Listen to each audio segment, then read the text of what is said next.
Okay.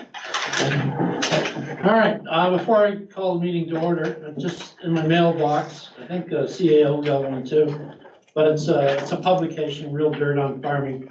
I'll just pass it to the fellow councilors. I'm gonna leave our farmer to the last, but I thought it was a cute little magazine, and, you know, for what it's worth, publications are publications. But a couple of fun facts, like, you know, a mushroom doubles its size every 24 hours. I didn't know that. Maybe it's good business to be in. And bees, I thought were on the decline, are not. So, anyway, just, you can pass that to, anyway, it's just light reading. And like to take a look at it. All right, I'll call the meeting to order. Hendrik, you're online. Can you hear me okay? I can hear you just fine. Okay, great. Now, if I did get your attention, just speak up, all right? That your face, you got pretty good size and you're right here in front of me, so hopefully I can see. You're in Toronto? Okay, yeah. All right, here's land acknowledgement statement. And who's going, so my turn? Sophia, all right.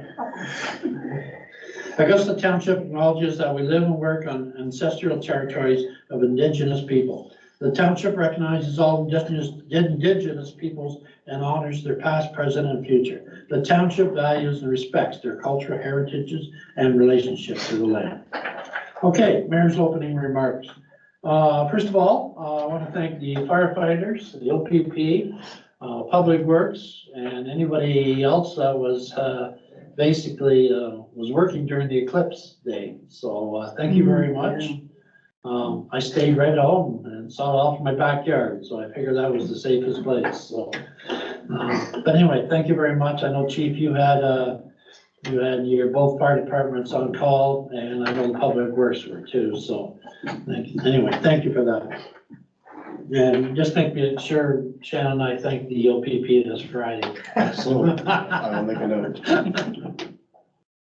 So, what's happened in the last couple of weeks? I attended the Rideau Lakes Business of the Year and the Front of Young Business of the Year in the last 2 weeks. Rideau Lakes, they have a population of 14,000, it's double ours, but they had 34 entrants. 34, you know, and then the Front of Young had 14, and they've only got a population of 3,000. Yeah. So I mentioned during the Economic Development Committee where we're doing something, we got to get more entrants. So anyway, we kind of talked about that. We, myself and the planner and the deputy mayor went to the South Nation Municipality Day, which was last Thursday. I'm trying to keep my days straight. Yeah. It was a half day, very informative. I always pick up something there that I didn't know before. So, and it has all the municipalities there. So it was a good day. So. Pancake supper at North Augusta on Saturday night. So it was good to do. I got there about 5 o'clock. Pancakes are good. The sausages weren't burnt this year, so my compliments to the chef. But the people were coming, you know, it was a steady stream of people coming in, so you'll give us an update probably later on, so.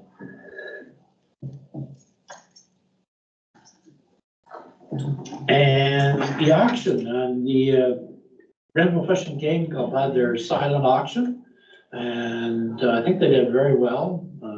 I know Councillor Henry was handing out the items on Sunday, which I forgot about. She texted me.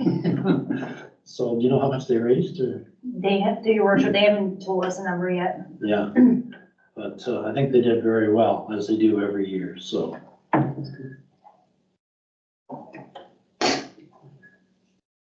Okay, and I did my mayor's message, of course, on YouTube, and I don't know what I forgot to look as how many hits it had. Last time I looked, it was 183. So 211 as of this morning. oh, 211. Well, that's good. At you know, other than staff, you know, I know people are looking at it. So I think I'll do another one in September, maybe 2 a year, and that's it. I just don't want to, it gets repetitious if you do too many, so. All right. So let's move on. We have the agenda. Moved by Councillor Bowman, seconded by Councillor Henry, be resolved that the agenda for April 15th, and I've got to add as amended to include resolutions 4A and 4B, right? I thought you were writing what the resolutions are, but you don't like that much. No, for April 15th, 2024 be adopted. And the resolutions in question are 4A is the housing enabling and 4B is the speed reduction. So we'll get to that. So any changes, any comments? Nothing? You call a question? All in favor? Carried. Thank you. Normally you don't add-ins like that, but I think the last couple of days have been a little hectic with certain things, so.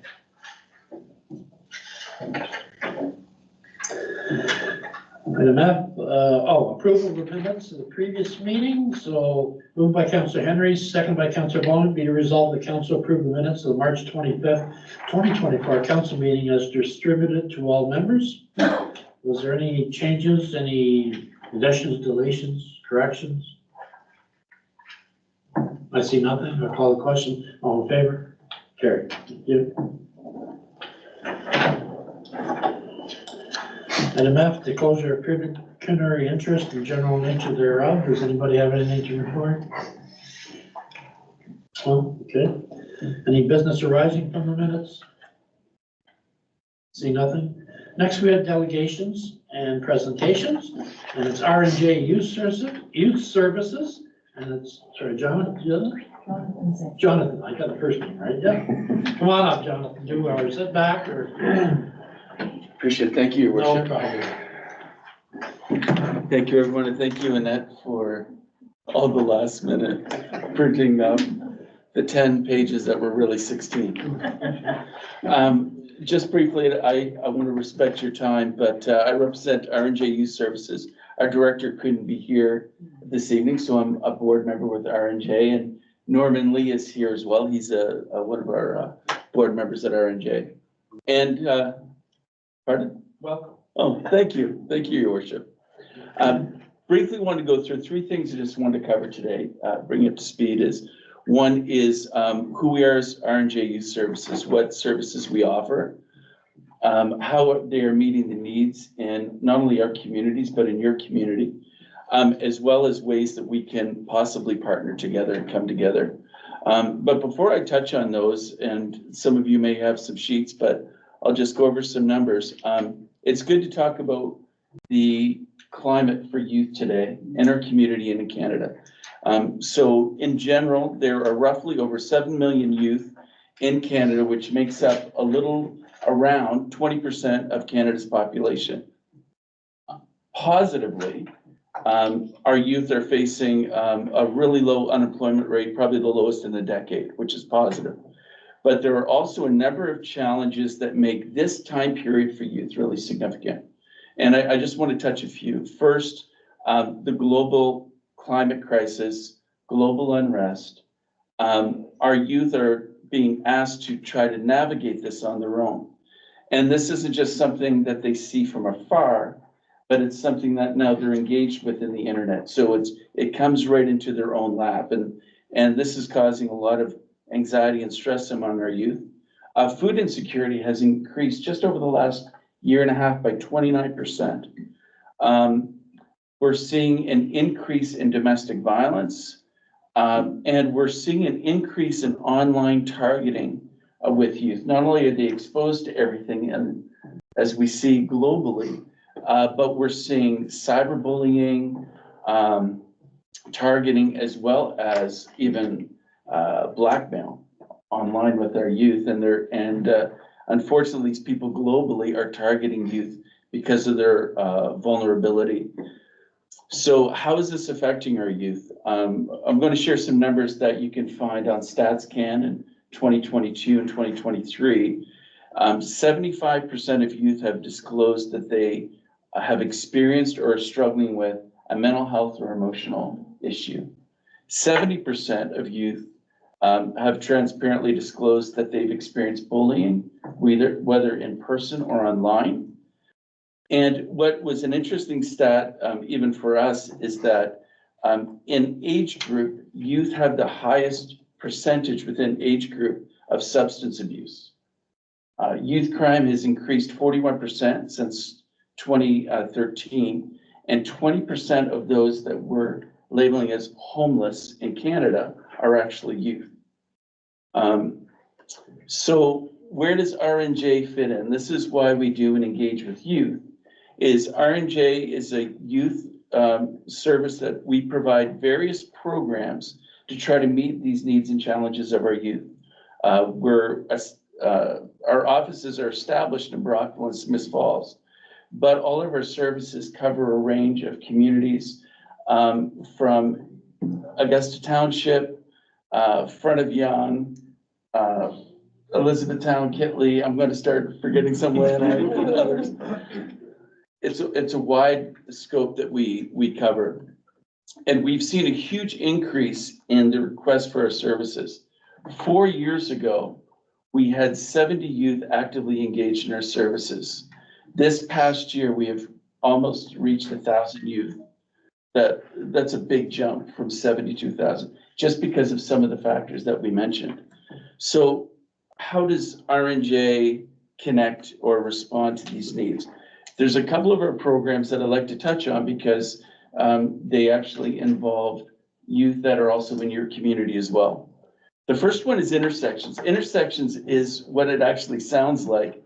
If a youth is on a journey or a trajectory that they are either going to find themselves out of school or maybe involved with the police. Intersections is where we get referrals to youth that are at risk, where we intersect. We connect with the youth through mentoring and also counseling, just helping them navigate the trajectory that they're on before they get to a place where maybe they're interacting with their police. But we also have diversion programs for those youth who actually are engaged with police. I'm involved in my my other hat with the police department in Brockville, and I know with the OPP as well. And these diversion programs are used a lot. So when a youth is engaging with police, they're in trouble with the law, instead of the police laying charges, they will refer them to our diversion program, where it could be anything from, we're going to walk with the youth to help pay back what they stole, to maybe community services, things that we can do to help correct that behavior in a restorative way so that the youth don't find themselves involved in the criminal justice system. But a third program we offer in that regard is for the youth that are engaged with the police. They are engaged with the criminal justice system. We have workers who walk with youth, especially those who have been identified with a mental health need or disorder or a learning disability. And we walk with them through the process, making sure that they get connected to the community programs that are available for them.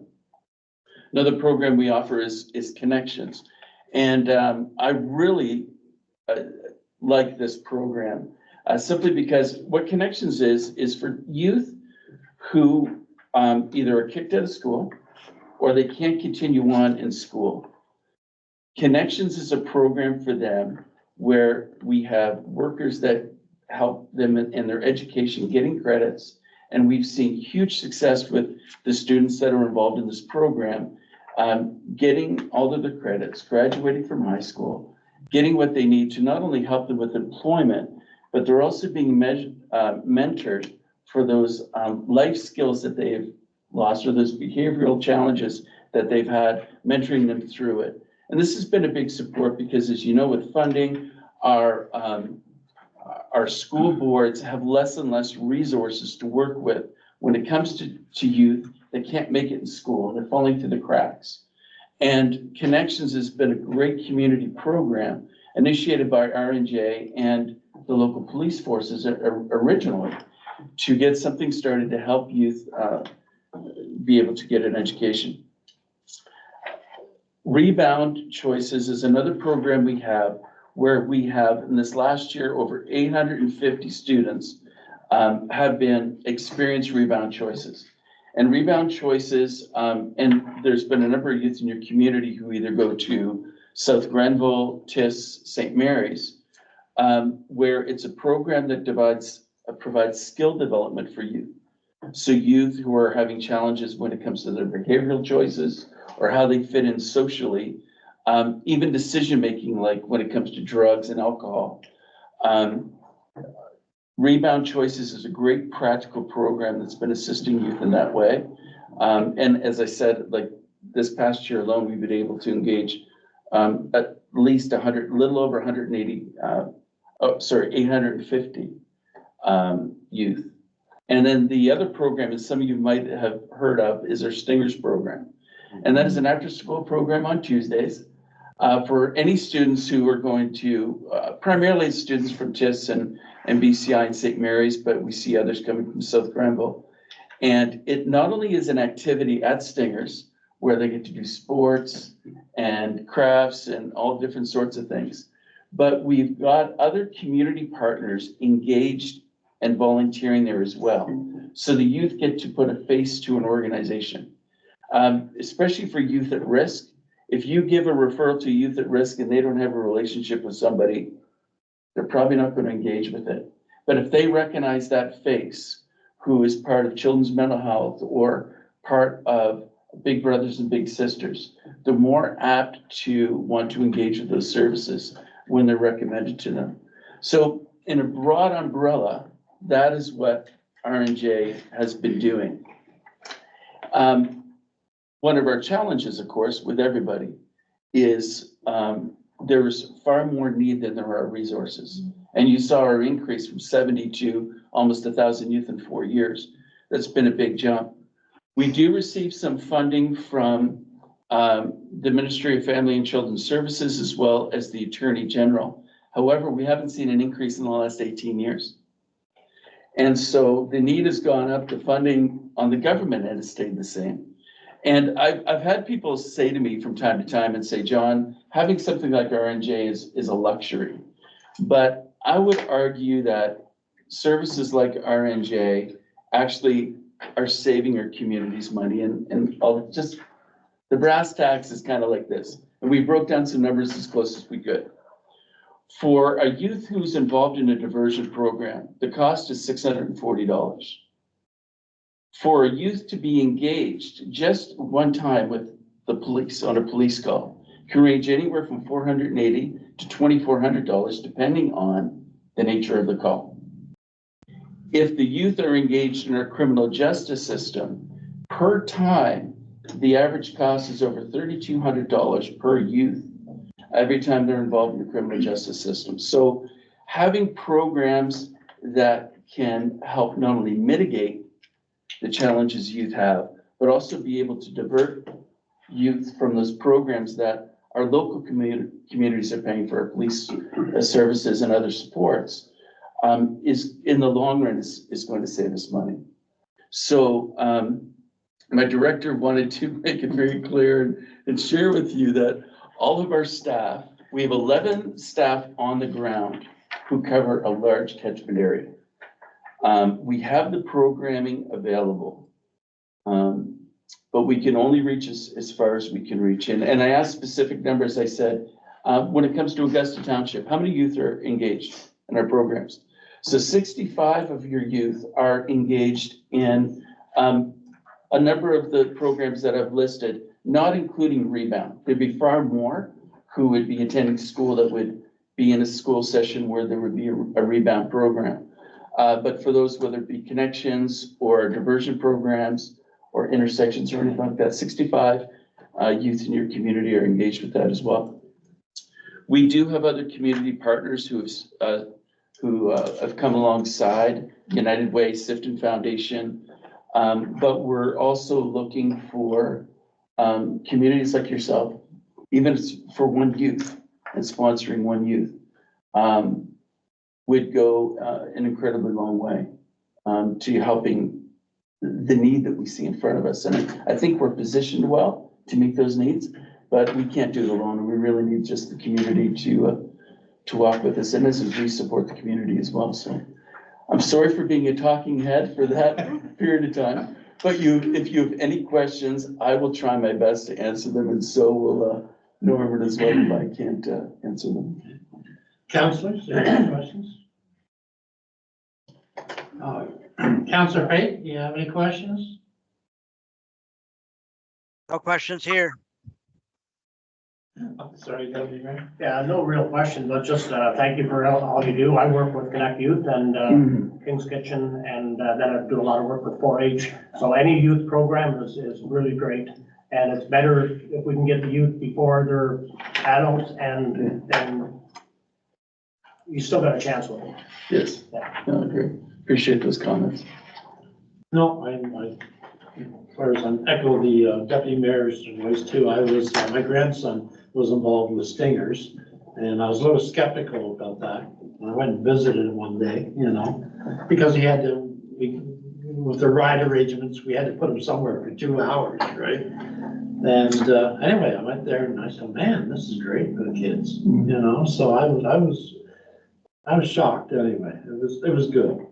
I'm glad you told us how many actually Augusta residents it affects, 65, because that's important. And I know what the funding, the government is, it's not cutting back on funding, it's staying the same, and it seems to be getting worse, but, and a lot of agencies like yourself and here are coming now to municipalities and asking, or the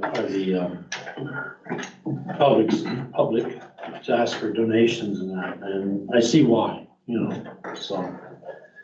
Appreciate that. And that is a good cause, so, yeah, definitely. Yeah, I have one other question. You mentioned that even if we would sponsor one youth would help. What would it cost to sponsor one youth? Well, our number is about $640 per youth that are involved in our diversion programs. That's as close as we can get to a cost. It's not an approximate number, because Every youth would be. I'd be saying $600, but yes, that's the best numbers that we've come up with, which I'm not sure what the community cost is and the investment with the policing.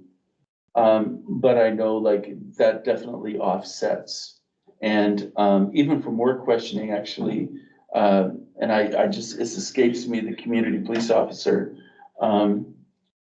for Grenville, but they would even be able to speak openly about it too. Most of our referrals in our diversion program and our intersection program come from the community police officers in our local community services. So.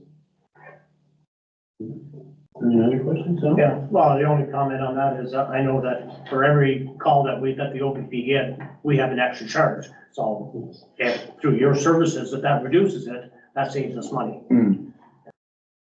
And you mentioned youth, and then you mentioned ages at 12 to 17. Is it mostly focused on the ages 12, 17? It mostly is, our main focus is trying to be from grades 6 to 12 and 12 to 17. However, there are others, those numbers creep up, and I mean, we're seeing nationally too, when they put out stats, the numbers they call youth are now drifting towards 30, believe it or not. 28 is what the actual youth is. Yeah, I Yeah. read that the other day, and I'm saying. That's right.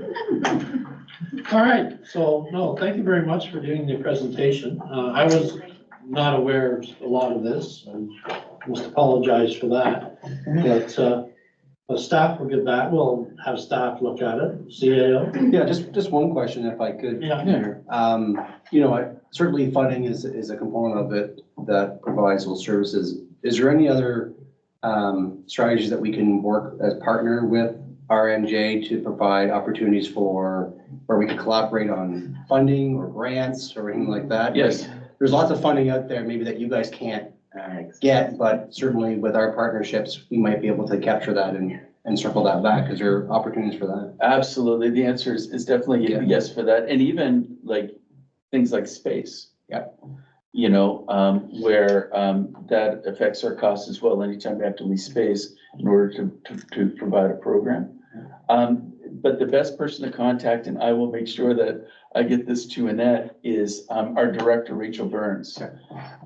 Is very much on top of all of that. And, she would be able to like coordinate with you and tell you intelligently about that. Okay. Better than I could. Yeah, so you were saying space, so one space would be maybe, used on rec facilities? It could be rec facilities or even an office space we find with, when we're engaging with students, say in an intersections program or a diversion program, just a place for them to meet.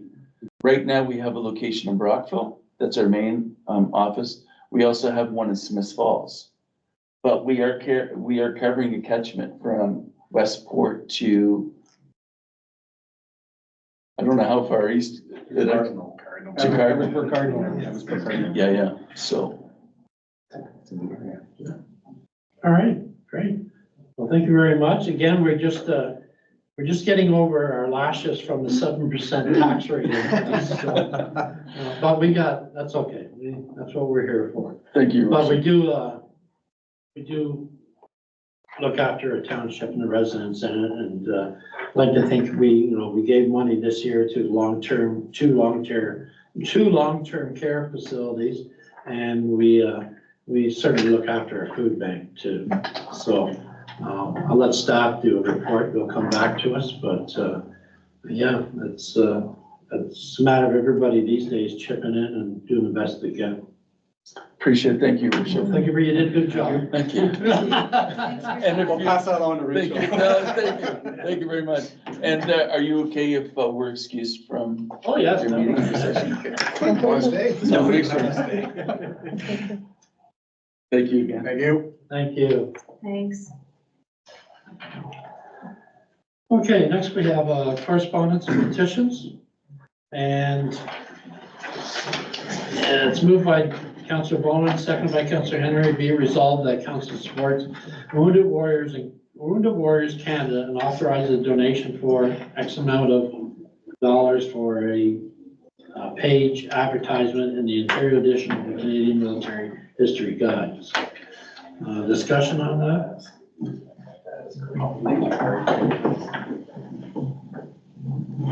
Everybody's, I don't know. Had we discussed on doing, which page or what we were gonna do? No, I think the way this reads is, it's kind of like, if you remember the Legion magazine they send every year here, where legionnaires or veterans put in their picture and a little brief history, and they publish that. We give to that already, okay, every year. And I don't know the cost. I imagine it's $50 or $60, something like that.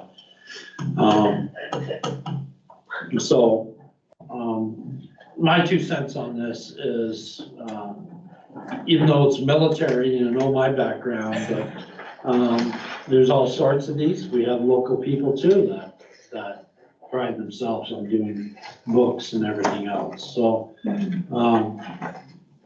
I know what they're doing. They're putting it out to everywhere. So the same as the Legion magazine, hoping they can get an advertisement. But when I looked at the costs, I think it was, sorry? The range is from like $295 to $25. Yeah. So,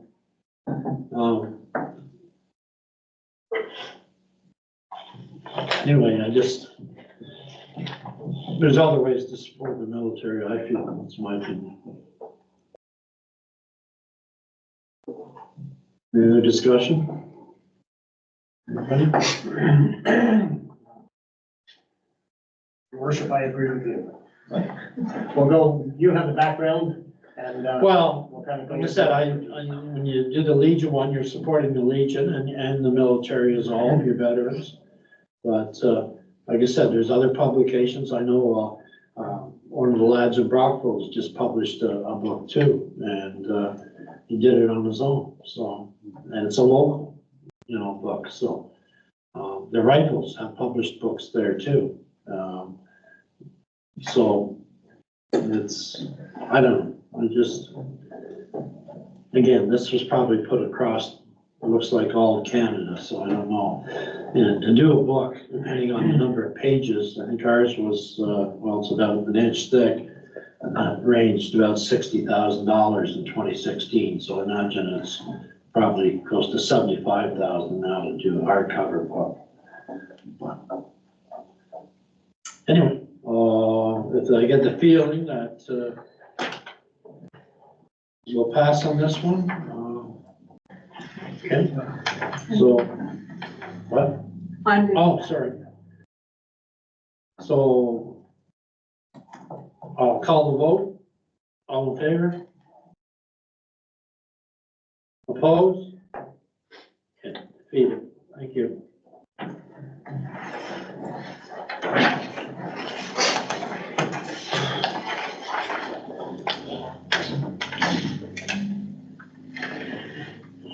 Okay, reports. First one's counties, lots of fun. Always is. All right, first of all, we had a joint services meeting last week. And we talked several things, Provincial Offenses Act and AMPS, which is the Automated Penalty Services. I'm not sure exactly what we use here, if we use anything. I think we're just kind of lumped in with the counties. Leeds and Thousand Islands mentioned they have their bylaw officer basically, write tickets. But they collected like since October of $55,000, came into their coffers, you might say. So again, you don't know the details. It's just one township. So anyway, everybody's trying to look at some sort of automated system on that because unpaid fines actually cost us some tax dollars. So, not paying their fines, it affects us by the tax rates.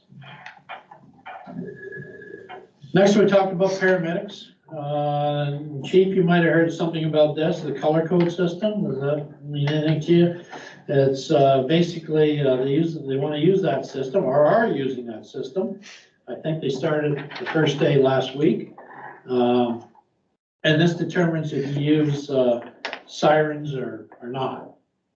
So they have different colors and it's supposed to be handed down to volunteer fire calls too. So if you get a call and it's not urgent, it's not life threatening, because dispatch will decide if it is.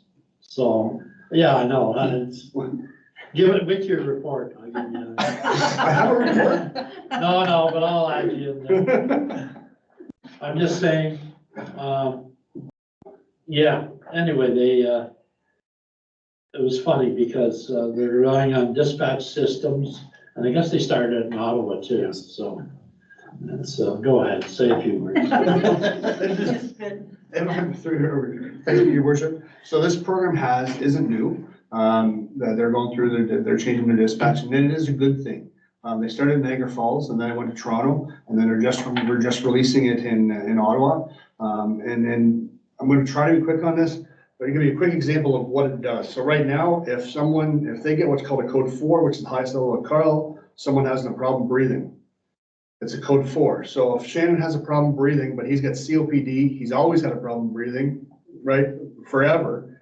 He's still a code 4 with problems breathing. Johnny's a young fit feller, right? He's 22 and he has problems breathing. They're both considered the same level currently. But this new level, what this new dispatch procedure does, it says this person's 92 and has always had problems breathing, COPD. This person's 23. This guy takes precedence over that guy. Where currently, they're both looked at the same. Yeah. Right? As far as fire services go, really won't affect fire services much because the dispatch still goes through. It'll go from the ambulance dispatch to the fire dispatch and then to us. However, I have asked, for those of you who know, I am the county mutual aid coordinator. I have asked to be at the table, to be part of the steering committee for this when it's launched in the Kingston catchment area. because there is still a lot of stuff that the fire service should be involved in, but again, it's more of an EMS thing, so. Yeah, they said it should cut down on the fire, like the volunteer fire calls. That's what they told us. A percentage. I don't know what the percentage is, but I know. It's all good stuff, right? Next, they talk about automated speed enforcement, school zones, and again, they have the signs up in certain areas, but I guess they're looking at putting the cameras out there or whatever, so. And then there's still talk about doing it all on county roads too, so, which will be a little bit of a mess because it's, it's more to follow on that. Next thing we had community. We had committee of the whole meeting. Oh, this is a nice one. Where's the treasurer going? Like this one here. I guess they came down with basically tenders. And we had a delegation. I assume he was a lawyer. And he gave us about a 20-minute presentation on basically how we should be doing tenderings. And they're getting back to the point. They say it's in the US and in the EU, they're doing it this way. It's just Canada is not really coming into the light. So what it means is basically the way we do tenders, which is the same way every township does tenders. As elected officials, we do not need to know the pricing or how many tendered. We'll just, we set the budget as elected officials. As long as you're under that budget or pertain to it, then that's all we need to know. Now, of course, every mayor did not like that answer because we're not being transparent. Because if a resident asked us, how many tenders did you have, or, the information there? No. So I don't know. I'm not asking, we're not gonna change anything right now, believe me, but it's gonna come down, okay? So does that mean an elected official, is that the tender process? To me, it wouldn't. It shouldn't be there, So, again, it's nothing immediate because every mayor was scratching his head saying, this is not good, for transparency. So, but the way they see it is you have a CAO, you have a staff, you've given them the parameters, let them do their job. So.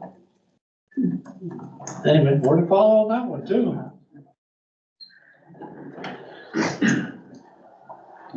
Yeah, not for public info, and council only oversight.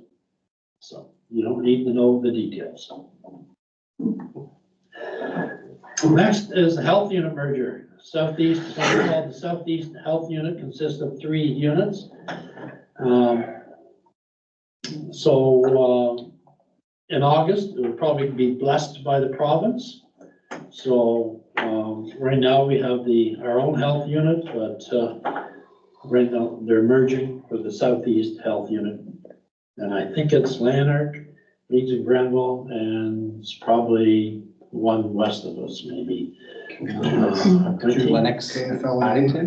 Yeah. KFL and Lennox now. Yeah. So. And that was all the good news from those meetings.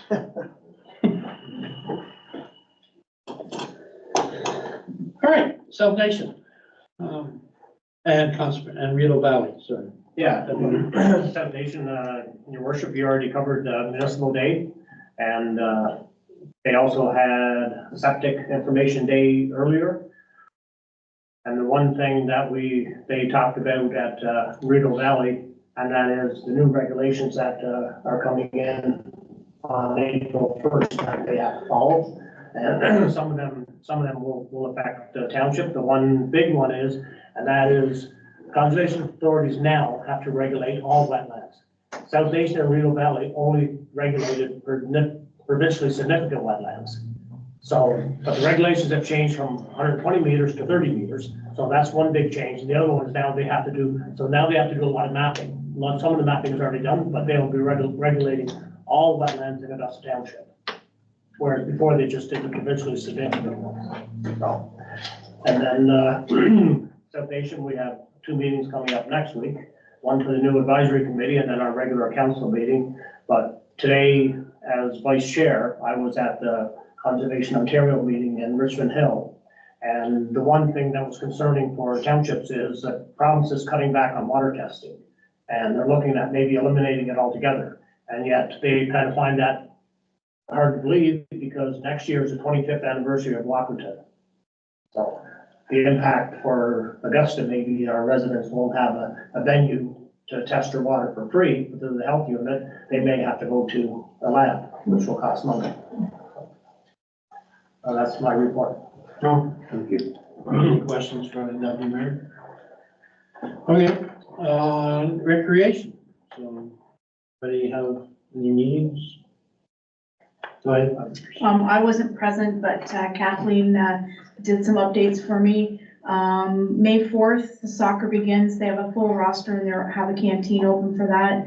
A reminder of their chicken barbecue, May 25th. It's a ways away, so I'll keep reminding everybody.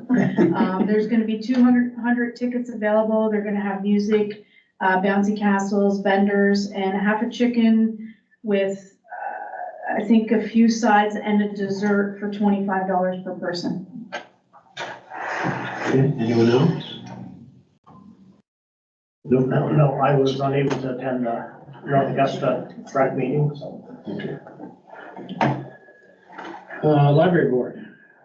I don't have a meeting till tomorrow night. Okay, so we have a resolution here, moved by Councillor Henry, seconded by Councillor Bowman, be it resolved that council appoints Joy Earlton to the Augusta Library Board for the remainder of the term of council.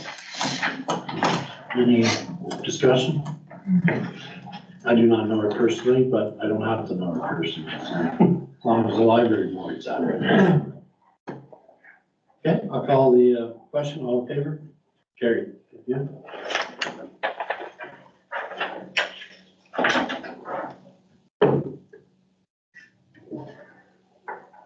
Okay, Economic Development and Tourism Committee, and I know Councillor Henry, you were away. I think we just kind of hashed things over on the agenda, but there wasn't really any outcomes. No, Brand new. yeah, so.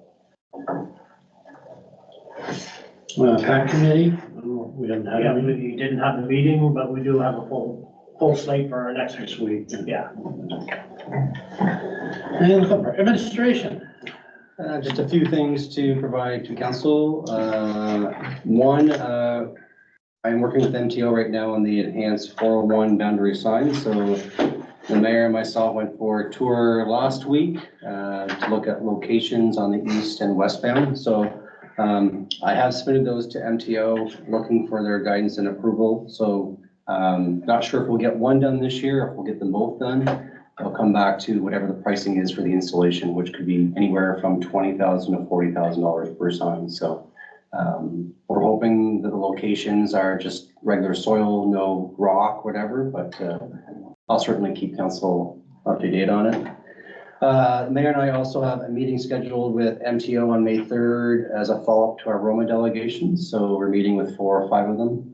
So we'll certainly keep the discussion going on the Highway 401 Blue Church Road on and off ramp. So we'll hopefully have some information back to council the next council meeting. And wanted to make it clear to council tonight that the township has received a complete site plan from H&D regarding the proposed anaerobic digester at 1336 County Road 2.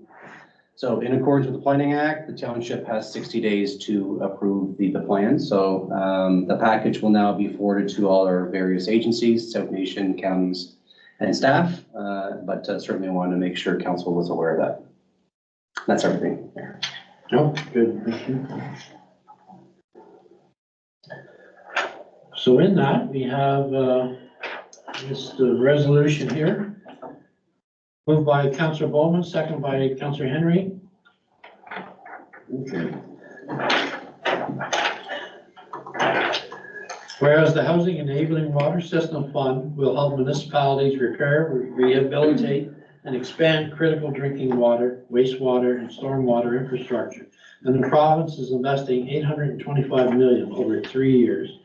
And whereas joint projects between multiple eligible applicants, where each co-applicant contributes financially to project, are encouraged, and additional consideration will be given to joint projects that enable housing development. And whereas Township of Augusta and the Town of Prescott undertook a joint land development needs analysis to identify the potential for residential, commercial, and industrial development, and one of the outcomes identified was the western extension of municipal services into Augusta for residential purposes. And whereas the Prescott Wastewater Treatment Plant Joint Board Management met on April 10th, 2024, and endorsed a joint application to Housing Enabling Water System Fund. And whereas the Council of the Township of Augusta sees an excellent partnership opportunity with the Town of Prescott and the Township of Edwards Ricardo to secure additional capacity for further economic development within and adjacent to our municipality. Now therefore be resolved that Municipal Council supports the Town of Prescott submitting a joint application to the Housing Enabling Water Systems Fund for the expansion of Prescott Wastewater Treatment Plant and for upgrades and upsizing of the pumping stations and force main to the Prescott Wastewater Treatment Plant and the extension of water and sewer mains into Augusta Township. And further, that Municipal Council supports proceeding with an environmental assessment for the expansion of the Prescott Wastewater Treatment Plant. And further, that Municipal Council is supportive of proceedings with design work related to the project that is not reliant on environmental assessment being completed once the project receives approval. So can I have, first of all, someone to motion this? Councillor Bowman? Thank you. A second? Councillor Henry, thank you. Discussion.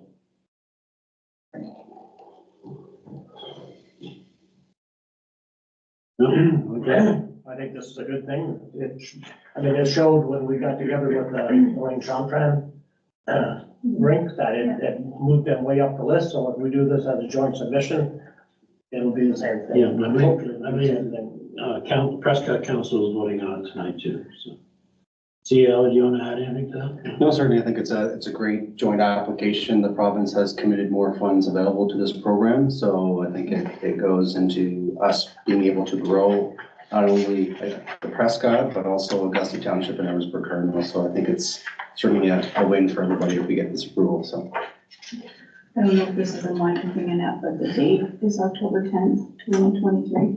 So just let me know. I looked it up on my computer for that very reason. So just an FYI.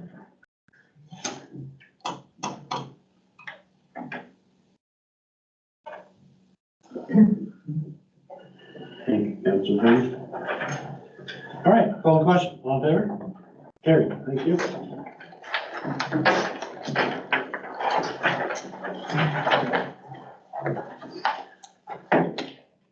Well, the next one is 4B, and it's the speed reduction.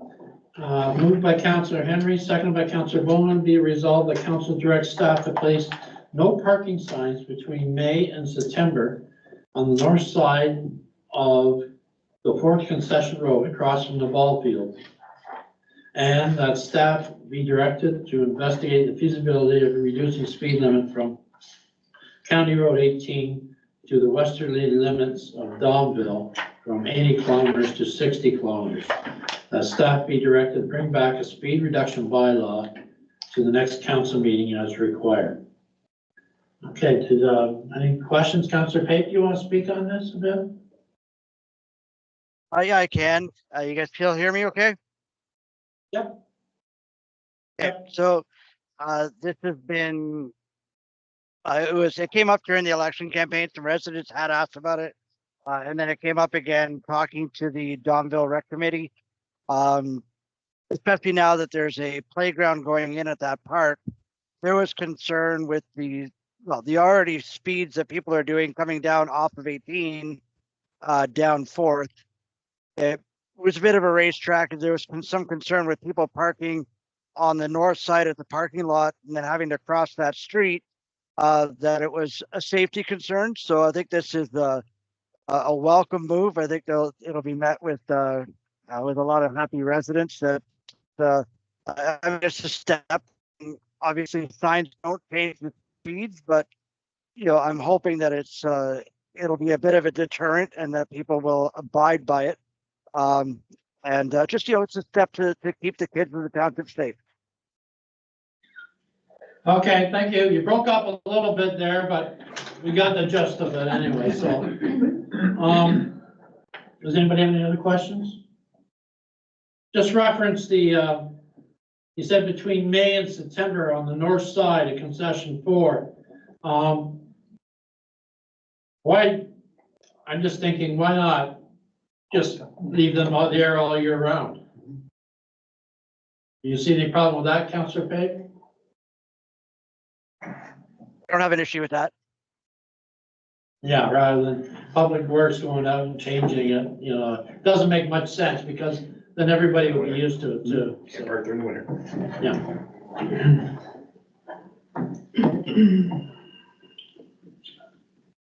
So just amend that from, where did I read it? Between May and September, just scrub.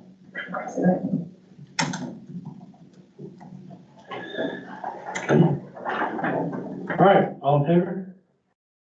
Carry, thank you.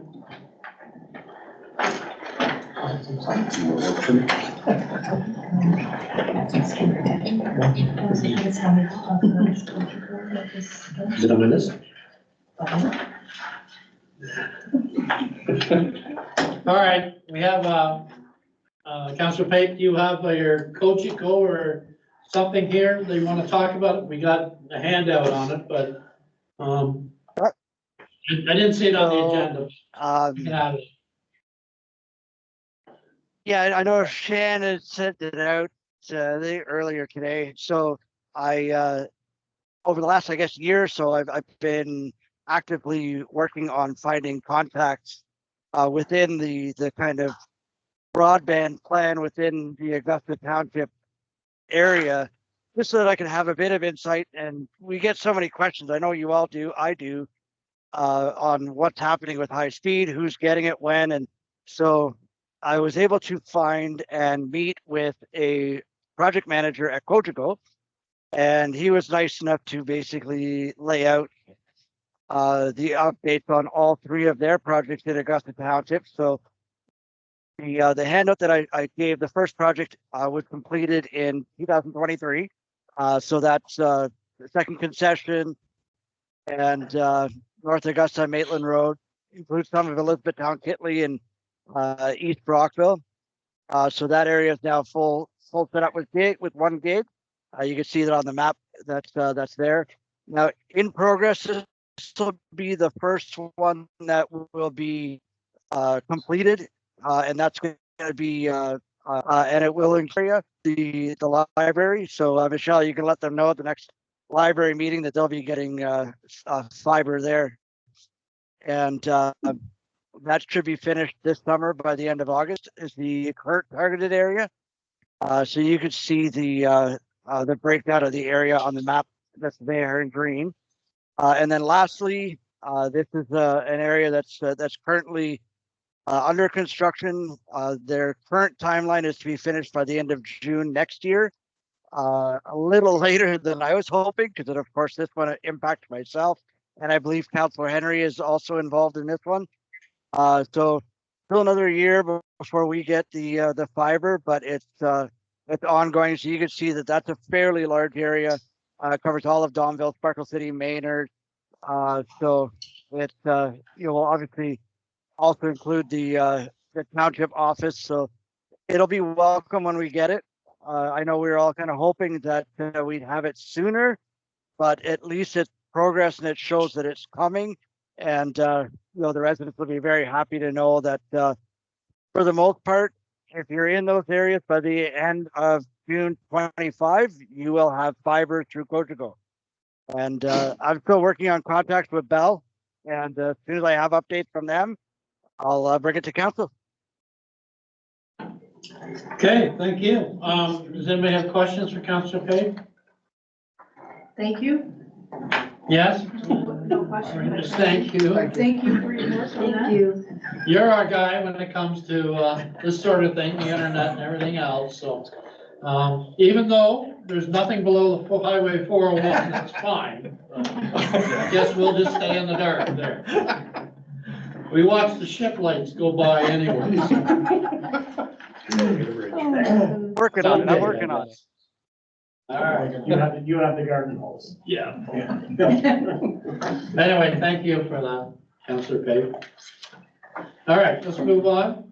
Report 2024-036, Adopt a Road Park Program, moved by Councillor Bowman, seconded by Councillor Henry. Be resolved, the council endorses the implementation of the Augusta Adopt a Road Program, and the council approved the guidelines for the Adopt a Road Program. Discussion.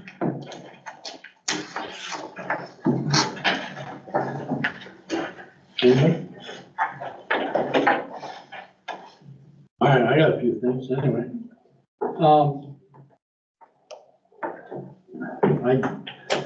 I know this was talked about in the Economic Development Committee, but there's been no public interest in it at all, has there? I got a couple of 2 or 3 people that expressed, because we put it in the quarterly, but for one person, but we haven't advertised it a great deal yet, so. That was my concern, and I didn't know if some of this had to be vetted by a lawyer or not, some of the wording. That is something you and the CAO have to look at, but, especially when you're talking waivers and everything else. I realize insurance might be good for it, but just to get that other little stamp of approval, so. Yeah, I just don't know if there's no public really inquiring about it. I gotta ask, why are we doing it? Or do we wait till the group comes and say, yeah, we're interested in doing it? The other issue I had was $3,000. I just don't know what we're buying for that. It could be vests and gloves, but maybe garbage bags, but $3,000 is a lot of money. And I realize it's in a budget, but if we don't have to spend it, we won't. So anyway, that's my opinion. Your worship, it was for the biggest expense, and it would be, like not every year, because, I just don't have it, the photo of the signage that was in, Yeah, which is, looks like American to me, but it was an example. yeah. I wasn't gonna use that one specifically.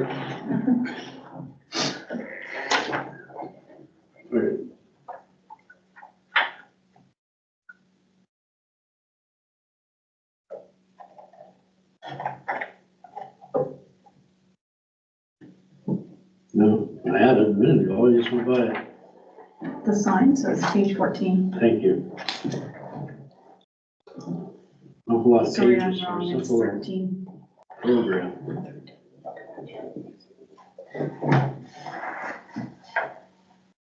That one's to Salem. All right, okay. Yeah, so, I don't know, that's my opinion on it, it's, unless someone, I feel, unless a group comes forward, then, I don't know. Well, your worship, I don't think anybody's gonna come forward and say, do this. We've got to offer the program and see if people come forward. I mean, if they don't come forward, then we don't do it. That's- Or put it on the website saying, you know, and we get some feedback that way. We do that first before we commit to it.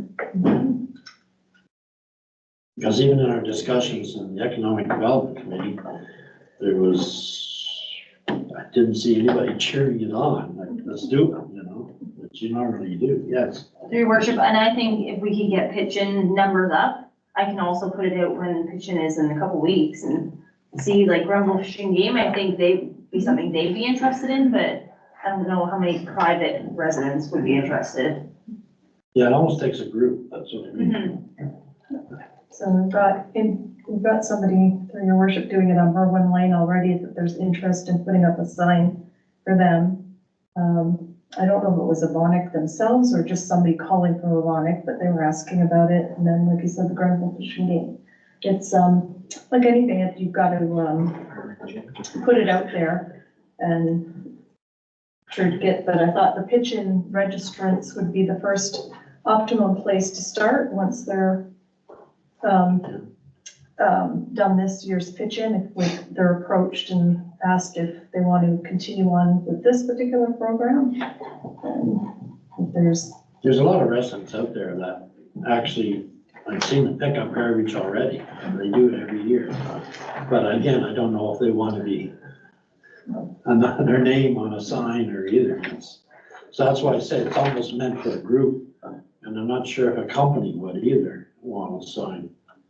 So I think we need to dig a little more information, not from the Economic Development Committee, but I think more from the website.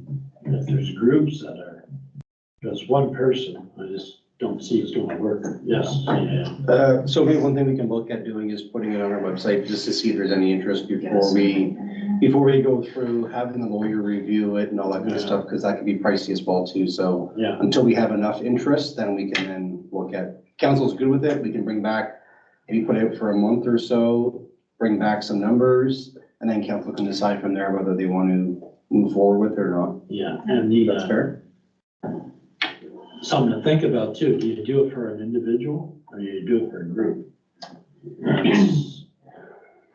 You know, so, Well, it would have to be more than, through your worship, more than one person anyway, with the guidelines. Good. At least buddying, but Yeah, you have to have a buddy system. So, go ahead. so do you want a motion to defer this then? I think that's, I'll make a motion to defer this. Somebody second, and by Councillor Henry. All in favor? Carried, sorry, not carried, deferred, thank you.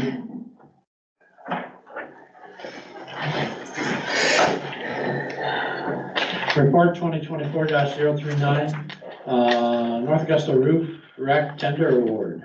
Moved by Councillor Bowman, seconded by Councillor Henry. Be resolved that council authorize the clerk and the mayor to enter into a contract for grass cutting and roof. Did I screw this one up?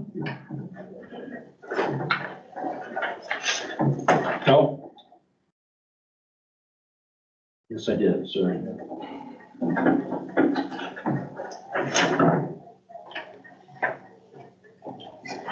Yeah, I wrote on the wrong one.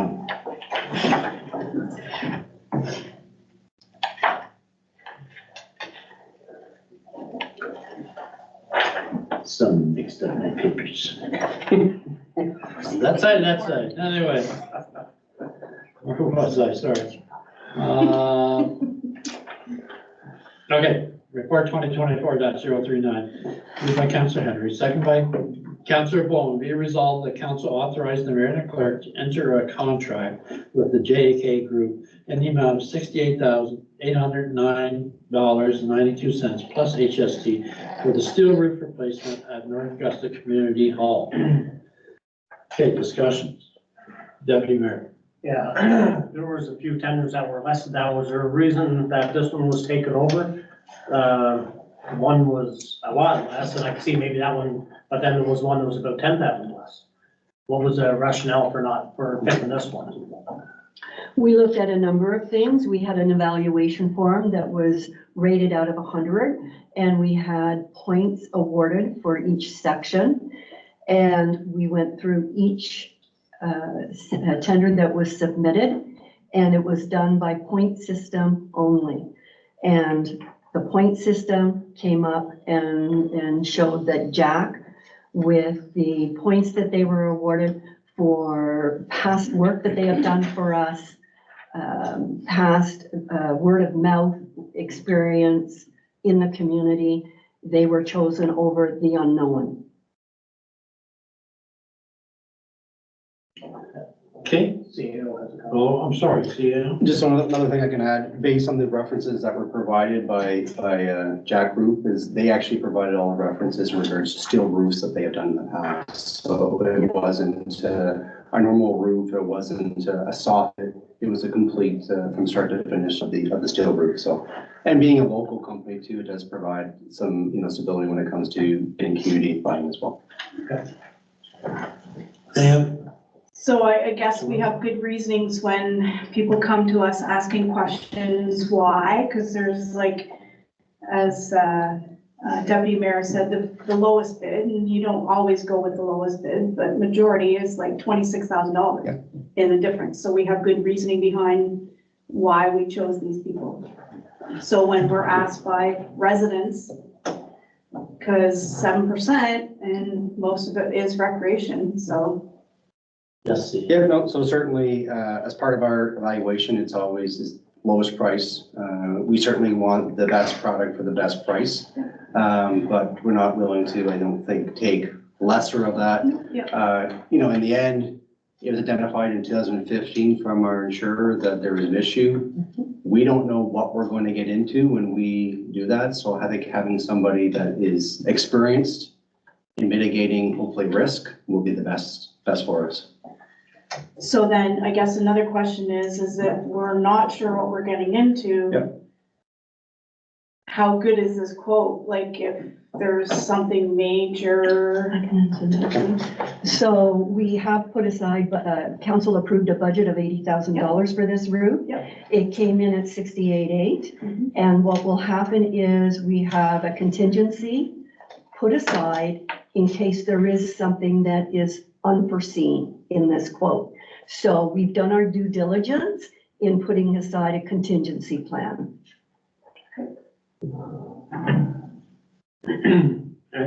So, yeah, just a question, was Karen involved with this too? Was who? Our building inspector, Karen? No. Well, wouldn't that be something that she would look at for specs and everything? No, so as, if I can here, so through you, Mayor. So as part of the requirement is they're gonna have to make sure they get all the permitting and everything that's required to do that. So the next step, once it's approved by council, we'll certainly talk to Karen to make sure that what permitting is required, all that stuff. But I believe she was the one that gave us the insurance document Yes. back in 2015. So she is well aware of what's needed. Yeah. Anything else? I'll call a question then. All in favor? Carried. Thank you.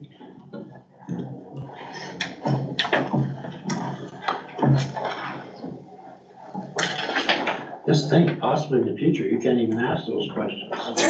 Yeah, exactly. Transparency, yeah. There's ways around it. Well, even this. No, not according to what I read. You'll always have that information. We'll be asking more questions because nobody will be there to sign the tender. Okay, where we go there? Next one is grass cutting tender award, 2024-040. Moved by Councillor Bowman, second by Councillor Henry. Be resolved, the council authorize the clerk and the mayor to enter a contract for grass cutting and trimming for 2024 season with option of 2 additional 1-year renewals as per tender 2024-03 with Grant Barlow. So, any discussion on that, the councilors?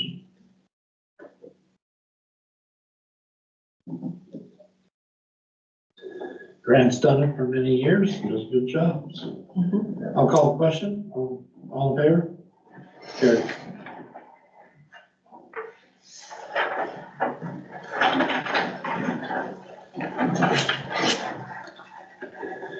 Report 2024-42 rehabilitation of Merwin Land Tender Award.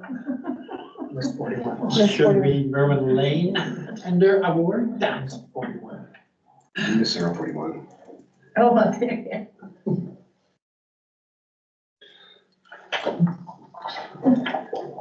Did I skip one? Yes, I did. Yes. I was gonna say, okay, I'm not in order. No, I went off pages quick. That's grass cutting, just did. And 8 is the granular. Yeah, okay.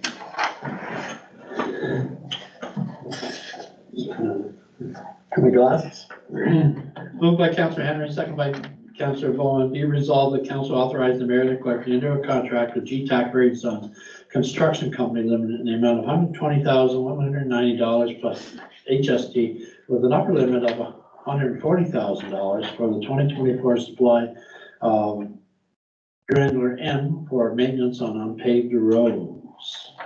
And does anybody have any questions? Fairly straightforward. We do it every year. Okay. All in favor? Carried. Good.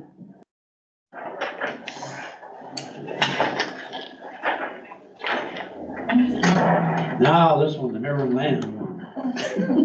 Moved by Councilor Bowman, second by Councilor Henry, be resolved. The council authorizes the mayor and the clerk to enter a contract with Green Infrastructure Partners in the amount of $373,310 plus HST for rehabilitation of Maryland Lane from County Road 26 to McIntosh Road. Any questions? Discussion? It's our only project this year, I believe. Okay, I'll call a vote. All in favor? Carried. Good. Report 2024-043. Moved by Councilor Henry, second by Councilor Bowen, be resolved that council authorize the CEO to proceed with the purchase of a new 2024 Chevrolet Silverado 1500 double cab short box 4x4 gas engine truck from Riverside Prescott Buick GMC as per RFP 2024-05 in the amount of $61,313.60 plus HST. Any discussion? We knew it was coming. Okay, all in favor? Carried.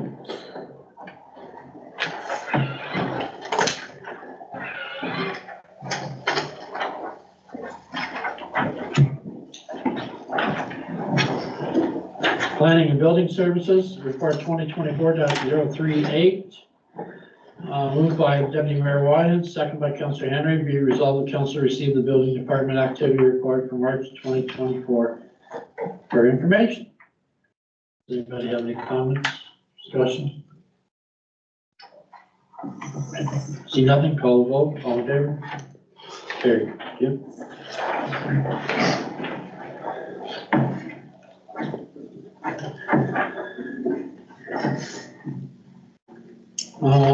Any notice of motions? Bylaws. Okay, moved by Councilor Henry, second by Deputy Mayor Wyden, be resolved that bylaw number 3700-2024 being a bylaw to designate the date on which a reduced load period shall start and end on the township roads be read first time, second time, third time, and enacted as read. And we got the details there from our public works manager. So I believe, since I'm coming up, And I'm sure it was just it's just thought there was bylaw. something. But wasn't there, I read a time. Wasn't it February to May? February 15th to May 15th with the discretion of the Yeah, CAO. didn't I read that somewhere? Yes, It's in there. Yep. It's in the bylaw. Yep, it's right in number 1. Last sentence. Oh, yeah, I, 15th of Feb to 15th of May inclusive. right, I knew I read it on there. You said no. I said, yeah, I did. It's a report.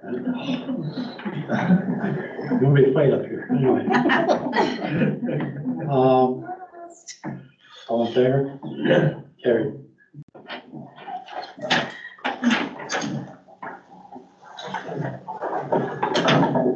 Okay, moved by Deputy Mayor Wyans, seconded by Councillor Henry. Be resolved that bylaw number 3701-2024 being a bylaw to authorize an agreement between His Majesty the King and Right of Canada, His Majesty, hereby represented by the Minister responsible for the Federal Economic Development Agency for Southern Ontario, brackets Minister, and the Corporation of Township of Augusta, be read first time, second time, and third time, be enacted as read.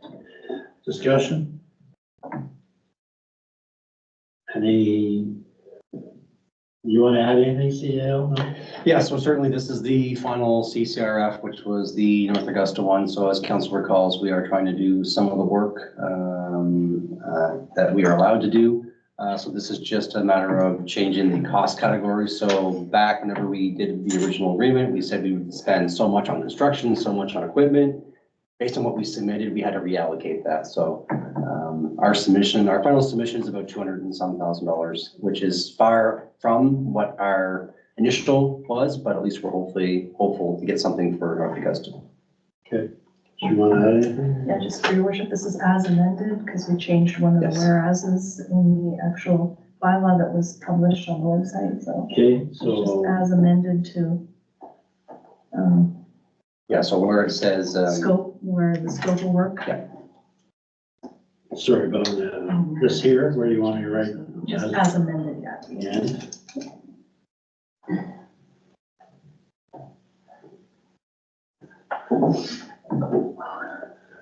And any other questions? Anybody? No? All in favor? Carried.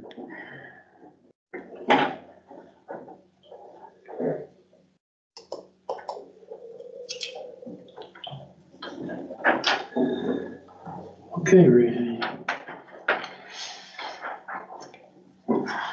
moved by Councillor Henry, seconded by Deputy Mayor Wyans, be resolved that bylaw number 3702-2024 being a bylaw to authorize an agreement between the Corporation of the United Counties of Region Granville Counties and the Corporation of Township of Augusta, be read first time, second time, and third time, be enacted as read. Any discussion? This is reference the donation.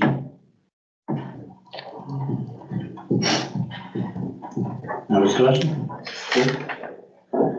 Call the question, all in favor? Carried.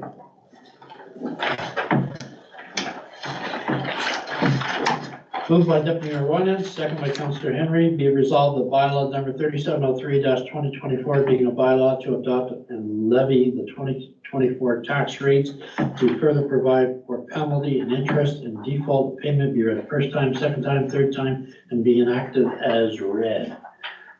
Any discussion? Okay, I don't see anybody. Call the question, all in favor? Carried.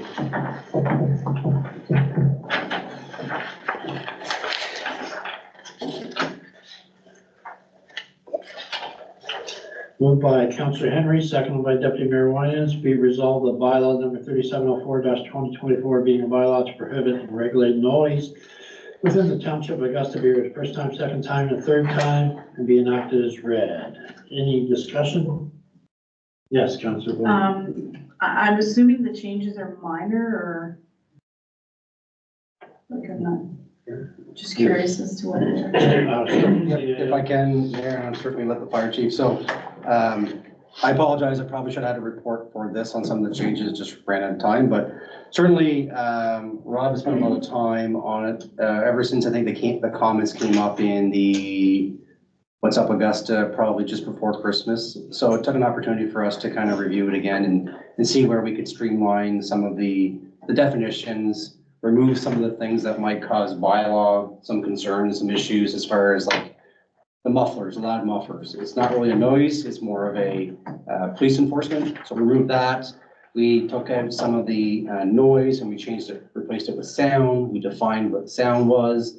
Those type of things to make it easier, not only for bylaw, but for our residents to read. And certainly I'll let maybe Rob, if you want to add some more to that as well.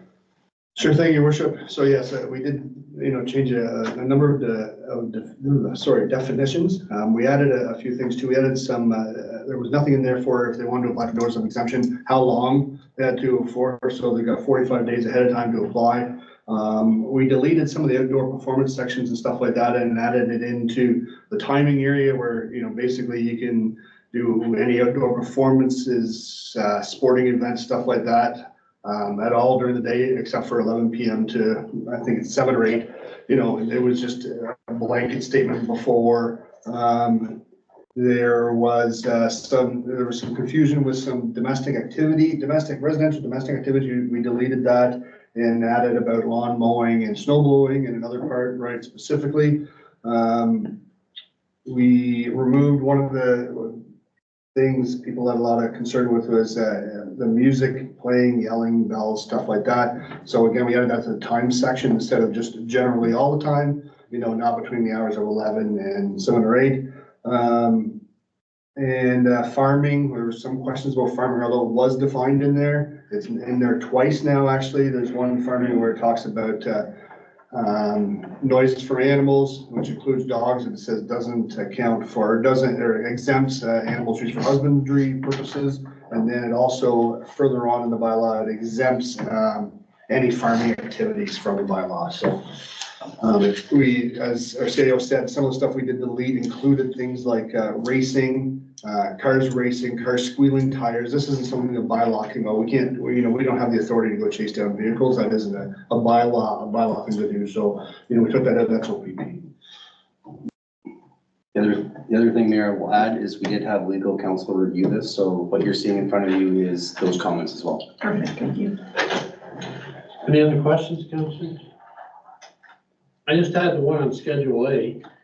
Number one, the operation of electronic device or group of connected electronic devices incorporating one or more speakers and intended for production, reproduction, and amplification of noise. So telling me I can't put my ghetto blaster in the backyard? So that, through your worship, so that is one we didn't change. That was in there, the first, so if you read the first sentence, there, no person shall emit, cause, or permit the emission of noise resulting from an act set out below that is likely to disturb any person in township at any time. Right. So what that means is that even if it's 12 noon, if your neighbor has his stereo system cranked up to the point where it's rattling your windows, that probably isn't right any time of day. You know, that's why that's in there, you know, so it does give our bylaw enforcement some leeway to say, you know what, they're playing a little bit of music in the garage versus they're rattling your windows.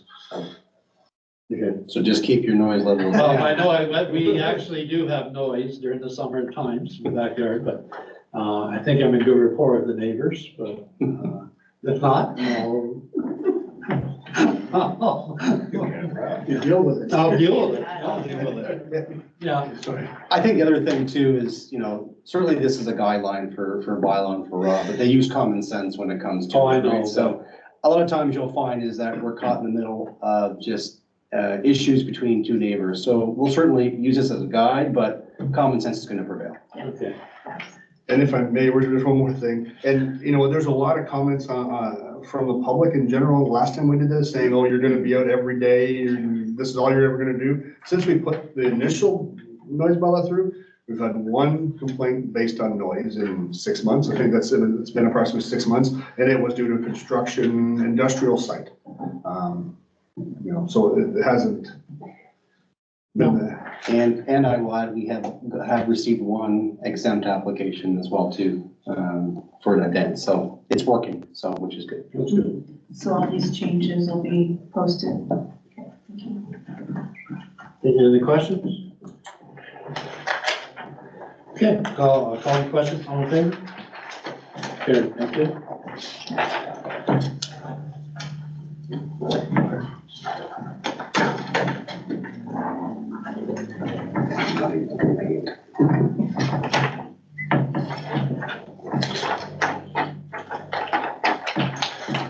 Okay, moved by Deputy Mayor. Oops,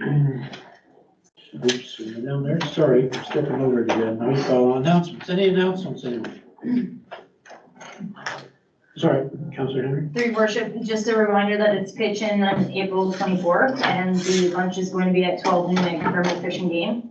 And this year I offered to take on students that wanted their volunteer hours if they were willing to meet at the Grenville Fish and Game Club, and then I could sign off through them. And Madison's looked after that and it's done a great job. And we've got 2 families that have put their name forward, so. That's good. Okay. Yes, And this Wednesday, it's a 5 mayors breakfast in Maitland, and, 6 mayors. Six mayors. And I bought a ticket to go, but unfortunately, because I'm vice chair, I have to go to the advisory committee in Seventh Nation. So did you find somebody to take my spot? Okay, there you go. We'll make sure. well, thank you, Deputy Mayor. Your worship, just one quick one. So I'd just like to, you did mention the pancake supper, so I would like to just add on a little bit. We served 300 orders of pancakes, which is about the same as last year. And we had a bunch of new firefighters and they all did a fantastic job. We've hired a lot, even though, you know, some of them were a little confused from time to time. But no, they did a great job. All the, if you haven't gotten a call by now, you didn't win any door prizes, so. So that's it. And I do have to apologize. I've been on the Augusta Fire Department, Augusta Fire Rescue for 28 years, and it's the first one I missed. I had to go pick someone up at the airport. Yeah. She was waited. It was noted by my wife. But she made the comment, my wife did, all the firefighters are also young. We have a very young group, so it's good. We have a good long even group. That's where sausages work for this year. Mayor, if I Yes, yeah. Not, more of not an event coming up, but this week is National Volunteer Week, so certainly I think to recognize all the volunteers that put in endless hours and support to our community, so we couldn't do it without them, but. Yep, good point. Okay, any others? Okay, questions on the agenda for items from the press? I don't think we have any press on board. And any questions from the public? No, there's no one. So next we have is a closed session moved by Deputy Mayor Winans, seconded by Councillor Henry. Be resolved, the council moves to a closed meeting at 7:30 p.m. As per Municipal Act, Chapter 25, Section 2001, Section 239, brackets 2, discuss proposed or pending disposition of land by the municipality, Augusta Industrial Parkland, and labor relations employee matter update. So, all in favor? Carried. Yep. Okay, let's take a. Kathleen. 10 minutes. So, Minutes.